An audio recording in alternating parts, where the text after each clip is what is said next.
Alright folks, welcome to RatherRyan. Sorry to be banging on about COVID-19 again, but circumstances have kind of forced my hand. On Wednesday, I was meeting with a group of people, and later that day, one of them tested positive for the virus. So I booked a PCR test, which I'm going to go off to now, and hopefully everything will be alright.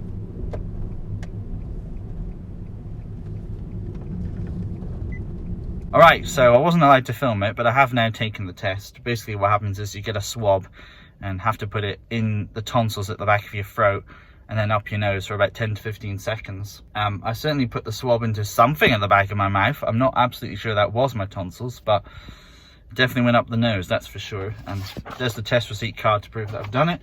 And here's a little bonus COVID-19 test for folks in my household. And I'm relieved to have done it. And the test results should be back within 24 to 48 hours. And now comes the difficult part, having to stay at home.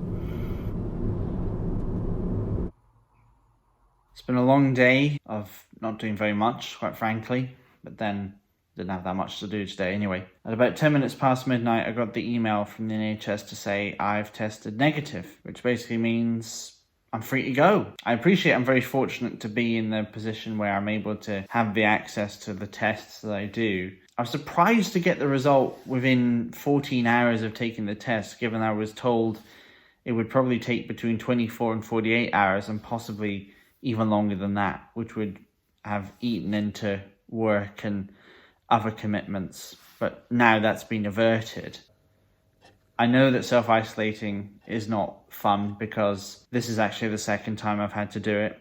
The first was in April 2020 during lockdown. And when I say that, I don't mean the restrictions we colloquially call lockdown now. I mean, this was the UK-wide lockdown. There was a Monday in that mid-April where I woke up and I had some of the most unusual pain I'd ever had. I had a high temperature, shivering, lot of appetite, slight nauseous feeling, difficulty finding the feeling to get up. I mean, it was awful. But in those days, testing capacity was limited to people who were already in hospital, apparently with the virus. So I can't say for sure whether or not I had it. What I can say for sure is that I self-isolated for 7 days and my flatmate had to self-isolate for 14 days at that time in case he got infected, which as far as I know, he never did. At the moment, the self-isolation period is for 10 days if you test positive starting from the day you self-isolate. I had an anxious moment trying to work out exactly how to book the test.